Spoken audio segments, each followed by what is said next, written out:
बिस्मिल्लाहिर्रहमानिर्रहीम। तो asynchronous counters discuss करने के बाद अब हम आए हैं पैरेलल और सिंक्रोनस काउंटर्स को डिस्कस करने के लिए। तो सिंक्रोनस या पैरेलल काउंटर्स ये जो है हमें एक एडवांटेज देते हैं ओवर एसिंक्रोनस काउंटर्स। तो हमें देखना चाहिए कि एसिंक्रोनस काउंटर्स में हमारे पास क्या प्रॉब्लम्स थी, जो प्रॉब्लम्स ओवरकम होंगी सिंक्रोनस या पैरेलल काउंटर्स में। तो the problems encountered with ripple counters are caused by the accumulated flip flop propagation delays. अच्छा, वहां जो मसला ये था कि जैसे जैसे हम फ्लिप फ्लॉप को बढ़ाते हैं ताकि हम काउंटिंग जो है वो इंक्रीज कर सके, ठीक है, जो हमारा मॉड है उसको इंक्रीज कर सके, तो होता क्या था कि फ्लिप फ्लॉप के बढ़ाने से प्रोपेगेशन डिले इंक्रीज हो जाता था।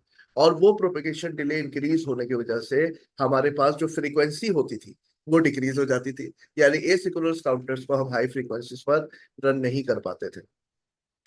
अच्छा, उसकी एक बड़ी वजह ये थी, as the flip-flop do not all change state simultaneously in synchronism with the input pulses। तो वहां पे मसला क्या था कि जो फ्लिप फ्लॉप्स थे वो सब एक एक क्लॉक के साथ ताबे नहीं थे, बल्कि क्या होता था कि पिछले जो फ्लिप फ्लॉप होता था उसका आउटपुट अगले की क्लॉक बनता था। तो सब एक साथ अपनी स्टेट को चेंज नहीं करते थे। इसीलिए हम उसको एसिंक्रोनस काउंटर्स कहते थे, क्योंकि वहां पर खाली इनिशियल पहला जो फ्लिप फ्लॉप होता था एलएसबी वाला, उसको डायरेक्ट क्लॉक मिलती थी। बाकी तो जो पिछले फ्लिप फ्लॉप का आउटपुट होता था वो क्लॉक बनता था अगले फ्लिप फ्लॉप का। तो सब एक साथ अपनी स्टेट को चेंज नहीं करते थे, तो वो एसिंक्रोनस काउंटर कहलाते थे। और ये लिमिटेशन अब हम यहाँ पे जो है ना वो दूर हो जाएगी। These limitations can be overcome with the use of synchronous और पैरेलल काउंटर्स। तो वो जो लिमिटेशन थी कि वहां पे फ्लिप फ्लॉप जो है वो बढ़ाने से प्रोपेगेशन डिले बढ़ता था, ये लिमिटेशन अब यहाँ पे ओवरकम हो जाएगी सिंक्रोनस यानी कि पैरेलल काउंटर्स में, in which all of the flip flops are triggered simultaneously by the clock input pulses in parallel. तो सब पे एक साथ क्लॉक पहुंचेगी और सब अपना आउटपुट एक साथ देंगे। अच्छा, अब यहाँ पर लॉजिक हमारे पास क्या है कि यहाँ पर हम पिछले का आउटपुट अगले की क्लॉक नहीं बनाएंगे, बल्कि नेक्स्ट फ्लिप फ्लॉप का जो इनपुट होगा वो डिपेंड करेगा पिछले तमाम फ्लिप फ्लॉप्स के आउटपुट पे। Each flip flop should have its J and K inputs connected so that they are high only when the outputs of all lower order flip flops are in the high state। ये बड़ी मजेदार इसकी formation है कि हर अगला flip flop जो है ना वो टॉगल होगा जब उसके पिछले वाले जो है ना तमाम फ्लिप फ्लॉप हाई स्टेट पे पहुंच जाएंगे तो अगले वाले पे हाई पहुंचेगा। ये यहाँ पर आप देखें कि जिस वक्त ये हमारे पास ए फ्लिप फ्लॉप हाई होगा तो ये हाई पहुंचेगा बी पर, ठीक है। और जब ए और बी दोनों हाई हो जाएंगे तो फिर हमारे पास ये सी फ्लिप फ्लॉप पे हाई पहुंचेगा, क्योंकि जो इसके इनपुट है ना वो डिपेंड कर रहे हैं ए और बी के आउटपुट पे। जब जब यहाँ पे दोनों वन वन आएंगे तो यहाँ पे वन पहुंचेगा। इसी तरह से जब ये तीनों वन वन वन हो जाएंगे तो फिर हमारे पास डी फ्लिप फ्लॉप के इनपुट पे वन पहुंचेगा, क्योंकि ये जो डी फ्लिप फ्लॉप के साथ जो एंड गेट लगा हुआ है इसको चाहिए ए बी और सी। अच्छा, अब मजेदार बात ये है कि ये जो क्लॉक पल्स है ना ये सब पे एक साथ पहुंच रही है, यानी सब अपनी स्टेट एक साथ चेंज करेंगे, ठीक है। और हर जो फ्लिप फ्लॉप है वो पिछले पे डिपेंड कर रहा है, यानी ये बी जो है ये ए पे डिपेंड कर रहा है, और ये जो सी का जो इनपुट है जे के ये ए और बी पे डिपेंड कर रहा है, और डी का जो इनपुट है वो ए बी सी पे डिपेंड कर रहा है। तो अच्छी बात यह है कि ये सारे अब एक साथ ही अपने स्टेट को चेंज करेंगे, नंबर वन। और अगर इनको कोई और चीज चाहिए, ठीक है, तो वो क्या है, ये एंड गेट है। ये एंड गेट तो ए और बी एक साथ अपना आउटपुट देंगे, तो बस अगला मरहला ये होगा कि ये एंड गेट से गुजर के यहाँ पर ये, ठीक है, ए बी सी एक ही वक्त में आउटपुट अवेलेबल होगा, ठीक है। जिस वक्त में ये ए बी है तो ये यहाँ पर ये, और सी भी उसी वक्त में देगा क्योंकि सब क्लॉक के साथ है। तो ए बी सी अपना यहाँ पे इनपुट देगा और ये जो आउटपुट होगा एंड गेट का ये यहाँ पे पहुंचेगा, ठीक है। तो ये बी जो है वो ए पे डिपेंडेंट है, सी जो है वो ए बी पे डिपेंडेंट है, और डी जो है वो ए बी सी पे, ठीक है। और अगर आप ये चीज समझ गए हैं तो आप पहचान जाएंगे कि यही तो ट्रुथ टेबल में होता है। जब ये ए हमारा इनपुट जो है ना ये वन हुआ तो ये वन पहुंचेगा बी पर, और अगली क्लॉक आने पे बी जो है ये टॉगल कर जाएगा, ये टॉगल कर जाएगा। फिर यहाँ पर ये जीरो रहा तो सेम इनपुट मेंटेन रहेगा।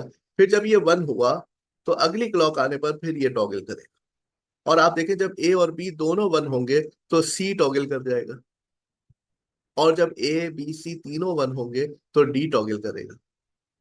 तो ये आप देख रहे हैं बिल्कुल ये इसी तरह से काम कर रहे हैं जैसे हमारे ट्रुथ टेबल में होता है। अब दोबारा आप ये देखें कि जब फिर ए और बी दोनों 1 होंगे तो फिर सी टॉगल करेगा, और फिर जब दोबारा ऐसा होगा कि ए और बी दोनों 1 होंगे तो फिर सी टॉगल करेगा। ठीक है ना। और बी कब टॉगल करेगा? जब भी ए 1 होगा।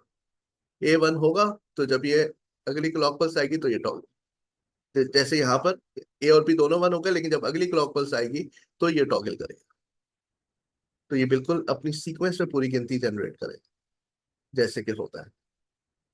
और फिर जब चारों 1 1 1 1 हो जाएंगे तो फिर क्या हो जाएगा? अगली क्लॉक पल्स आने पर ये यहाँ पे 1 हो गया ना, तो ये बी टॉगल हो जाएगा। ठीक है। और ए और बी दोनों 1 हो गए तो ये टॉगल हो जाएगा। ए बी सी तीनों 1 है तो ये डी भी टॉगल हो जाएगा। ठीक है। तो फिर ये 0 से दोबारा काउंटिंग स्टार्ट हो जाएगी। तो सिंक्रोनस मॉड 16 काउंटर जो 0 से 15 तक काउंट करेगा, total 16 counts. Each flip flop is clock by the NGT of the clock input signal. यहाँ पर आप देख लें, यहाँ पर क्या है? निगेटिव गोइंग ट्रांजिशन पल्स पर ये अपने स्टेट को चेंज करेगा हर flip flop, so that all flip flop transitions occur at the same time. और ये सारे फ्लिप फ्लॉप की ट्रांजिशन ये आपके पास एक ही वक्त में होगी क्योंकि सब एक ही क्लॉक से जुड़े हुए। सो अब बात करते हैं जनाब डिले की, कि यहाँ पे कितना डिले होगा और एसिंक्रोनस में कितना डिले था। तो so the total response time of a synchronous counter like the one in the figure, जो कि अभी हमने देखा, is the time it takes one flip-flop to toggle plus the time for the new logic levels to propagate through a single AND gate to reach the JK inputs। ठीक है। अब total time क्या है यहाँ पे? हर flip flop जैसी clock pulse आएगी हर flip flop अपना आउटपुट देगा, और ये आउटपुट निकल के इन एंड गेट्स का इनपुट बनेगा। ठीक है ना। यहाँ पर भी एंड गेट्स का इनपुट बन जाएगा, और ये एबीसी सब एक वक्त में अवेलेबल होगा, ए बी और यहाँ पर ए। तो ठीक है। तो आउटपुट सारे फ्लिप फ्लॉप का एक वक्त में अवेलेबल हुआ। आगे उसको किस चीज का सामना था? एंड गेट का। बस एंड गेट से आउटपुट निकलेगा तो अगली क्लॉक आएगी तो ये जो जो इनपुट होंगे वो इफेक्टिव हो जाएंगे। ठीक है। तो हमें इतना वक्फा देना है अगली क्लॉक के आने में कि फ्लिप फ्लॉप अपना आउटपुट दे दे प्लस एंड गेट भी अपना आउटपुट दे दे, तो हर फ्लिप फ्लॉप का इनपुट तैयार हो जाएगा। फिर क्लॉक तशरीफ ले आए तो इनपुट इफेक्टिव हो जाएगा। तो क्लॉक आने से पहले इनपुट को तैयार होना होता है, और उसकी तैयारी में यह है कि फ्लिप फ्लॉप अपना आउटपुट दे दे, और एंड फिर वो एंड गेट का इनपुट बनेगा तो एंड गेट भी अपना आउटपुट दे दे।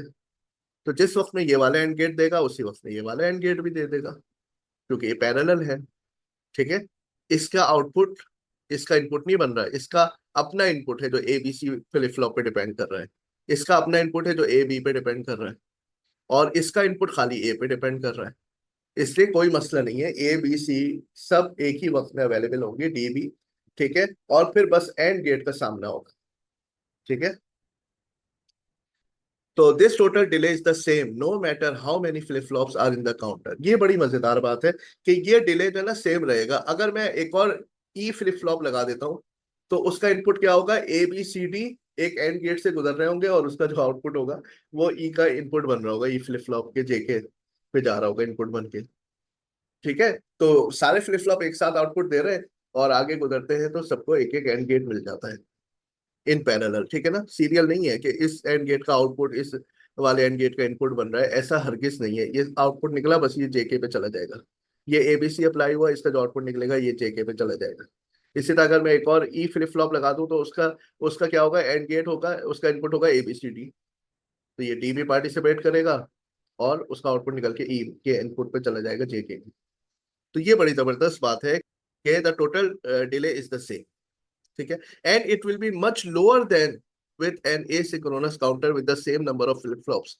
क्यों? क्योंकि यहाँ पर आपके पास फ्लिप फ्लॉप और एंड गेट का डिले है बस। वहां पे क्या होता था कि एक फ्लिप फ्लॉप ने अपना आउटपुट दिया तो अगले की क्लॉक बनता था, उस क्लॉक पे मजीद फिर दूसरा वाला फ्लिप फ्लॉप आउटपुट डिले होकर देता था तो तीसरे का इनपुट बनता था। वो पूरी डिटेल वीडियो पिछली एसिंक्रोनस की आप वहां पे देख लें।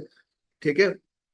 तो जिसने वो वीडियो देखी उससे सारी बात समझ में आ जाएगी। Thus asynchronous counter can operate at a much higher input frequency.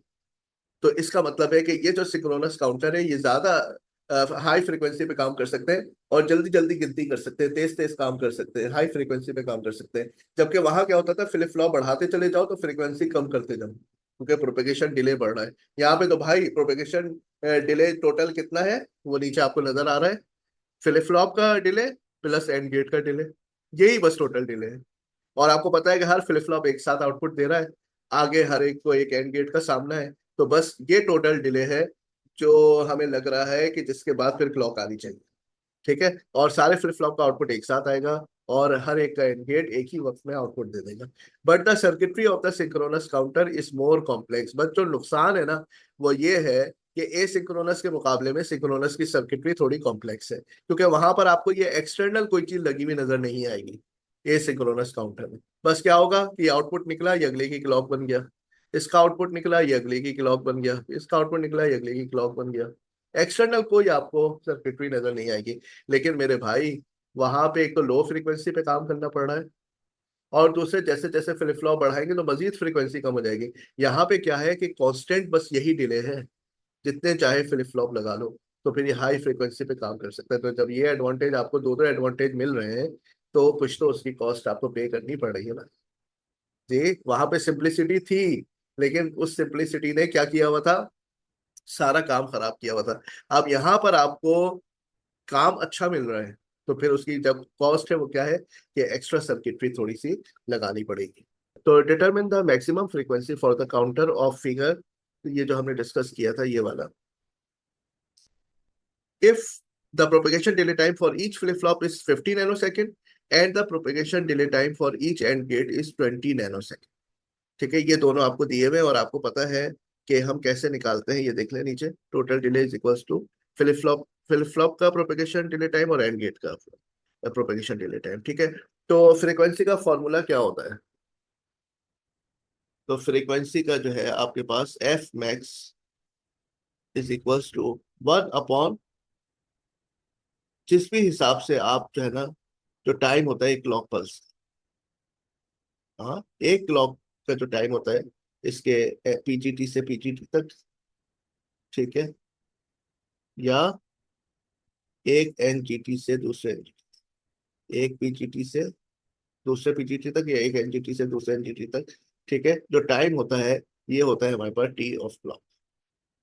ठीक है ना, और फिर यही रिपीट होता रहता है, उसकी रिपीटिशन फ्रीक्वेंसी हो जाती है। तो अब यहाँ पर जो टी क्लॉक है ये कैसे निकलेगा और एसिंक्रोनस में टी क्लॉक कैसे निकलता है, ये डिफरेंस है बस। तो पहले आप देख लीजिए यहाँ पर कि आपके पास सिंक्रोनस काउंटर में ये टी क्लॉक किस तरह से निकलता है। ठीक है जनाब, तो the total delay that must be allowed between input clock pulses is equal to flip-flop propagation delay time plus AND gate propagation delay time। ठीक है, तो क्लॉक को आपको कम से कम जो है 70 नैनो सेकेंड्स के बराबर या ज्यादा रखना है, क्योंकि इतनी देर में जो है ना इनपुट तैयार हो जाएंगे। तो अगली क्लॉक आने से पहले जो है वो इनपुट्स तैयार होने चाहिए कि जे और के 1 होगा या 0 होगा, ताकि उसी पर क्या होगा अगले फिर आउटपुट का फैसला होगा। तो ये इतना जल्दी नहीं होना चाहिए कि अभी इनपुट स्टेबल ही नहीं हुए अगले स्टेज के और क्लॉक आ गई। तो कम से कम आपको अगली क्लॉक पल्स आने में कितना वक्फा देना चाहिए अगली क्लॉक के आने में, कि पिछला जो है जो क्लॉक आई थी उसके कार्रवाई सारी मुकम्मल हो जाए। उसकी कार्रवाई मुकम्मल होने में दो रुकावटें हैं कि फ्लिप फ्लॉप अपना आउटपुट देगा प्लस एंड गेट अपना आउटपुट देगा। फिर जैसे क्लॉक आएगी तो अब जो भी करंट इनपुट्स होंगे सारे फ्लिप फ्लॉप पे वो इफेक्टिव होंगे। तो ये टाइम बना है 50 nano second for the flip flop delay and 20 nano second for the and gate delay, तो ये बन गया 70 नैनो सेकंड। इसको 1 अपॉन कर दें क्योंकि फ्रीक्वेंसी क्या होती है 1 अपॉन टी। तो टोटल टी ये जो टाइम है आपका क्लॉक टाइम ये बना है 70 नैनो सेकेंड। तो 14.3 मेगाहर्ट्ज पर माशाल्लाह ये पैरेलल काउंटर जो कि 4 बिट का है जिसमें 4 फ्लिप फ्लॉप्स लगे हुए हैं, ये 14.3 मेगाहर्ट्ज की फ्रीक्वेंसी पर काम कर सकता है। अब जरा जनाब आप उसको भी देख लीजिए ए सिंक्रोनस काउंटर को, कि वो बेचारा जो है 4 फ्लिप फ्लॉप के साथ किस फ्रीक्वेंसी पर काम कर सकता है, जबकि उसमें जो फ्लिप फ्लॉप का प्रोपेगेशन डिले टाइम है वो यही है, सेम है 50 नैनो सेकेंड। अच्छा वहां तो एंड गेट वगैरह एक्सटर्नल सर्किटरी नहीं होती, लेकिन उसके फॉर्मूले में क्या होता है, उसके फॉर्मूले में ये होता है नंबर ऑफ फ्लिप फ्लॉप्स।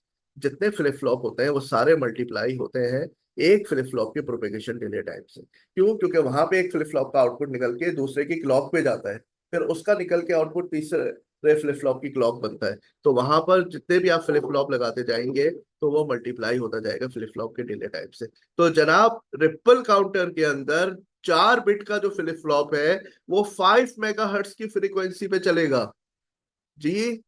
ये आया 1/200 नैनो सेकेंड। सॉल्व करें तो ये आया आपके पास 5 मेगाहर्ट्ज। कितना फर्क है? ठीक है, फ्रीक्वेंसी जो है हाफ से भी कम, तकरीबन 1/3 पे चली गई। अच्छा, सेकंड क्वेश्चन क्या है? What must be done to convert this counter to mod 32? अब इसको हमें मॉड 32 करने के लिए क्या करना पड़ेगा जनाब? एक फ्लिप फ्लॉप का और इजाफा करना होगा, और उसका जो इनपुट होगा उस पे एक एंड गेट लगा होगा, और उस एंड गेट के इनपुट होंगे ए बी सी और डी। ठीक है, तो ए बी सी डी एक एंड गेट के इनपुट बनेगा, और उसका जो आउटपुट निकलेगा वो ई फ्लिप फ्लॉप के जेके पे चला जाएगा। ठीक है, तो अब fifth flip flop must be added because 2 raised to the power 5 is equal to 32। एक चेंज क्या करनी पड़ेगी? एक फ्लिप फ्लॉप ज्यादा लगाना पड़ेगा कि अगर आपको 32 तक गिनती करवानी है, क्योंकि 4 बिट वाला तो 16 तक काउंट कर सकता है। तो आपको एक फ्लिप फ्लॉप और लगाना होगा, और इसके अलावा the clock input of this flip flop is also tied to the input pulses. तो जो सेम क्लॉक आ रही है ना, तो वही क्लॉक उस वाले फ्लिप फ्लॉप पे चली जाएगी। And its J and K inputs are fed by the output of a 4 input and gate. एक 4 इनपुट का जो एंड गेट होगा उसका आउटपुट चला जाएगा ई फ्लिप फ्लॉप के जेके पे, एंड हुज और उस एंड गेट के जो इनपुट्स है वो क्या होंगे? A B C D. ठीक है। अच्छा, अब आप बताइए कि determine F max for this mod 32 parallel counter की मैक्सिमम फ्रीक्वेंसी क्या हो? ठीक है, तो इसकी मैक्सिमम फ्रीक्वेंसी सेम वही होगी 14.3। क्यों? क्योंकि आप यहां पर देखें कि ये जो टी का फॉर्मूला है इसमें कहीं आपको नंबर ऑफ फ्लिप फ्लॉप नजर आ रहा है? हरगिज नहीं। यहाँ पे क्या है? फ्लिप फ्लॉप का प्रोपेगेशन डिले टाइम कितना है, और एंड गेट का प्रोपेगेशन डिले टाइम कितना है। कितने फ्लिप फ्लॉप लगे इसका कोई ताल्लुक इस टी से नहीं है। तो F max is still determined as in a part regardless of the number of flip-flops in the parallel counter. Thus, the maximum frequency is still 14.3 megahertz. ठीक है। अब आपके जहन में सवाल आएगा कि फिर इसका क्या होगा रिपल काउंटर का, अगर हम एक फ्लिप फ्लॉप और लगा देते हैं? तो आइए जनाब, आपके लिए हम ये चीज मजीद सॉल्व कर लेते हैं कि फिर यहाँ पर क्या होगा सूरत हाल। तो यहाँ पर आपके पास जी, इस केस में आपके जो एफ मैक्स है वो हो जाएगा 1/5 मल्टीप्लाई बाय 50 नैनो सेकेंड, यानी कि 1/250 इंटू 10⁻⁻⁹।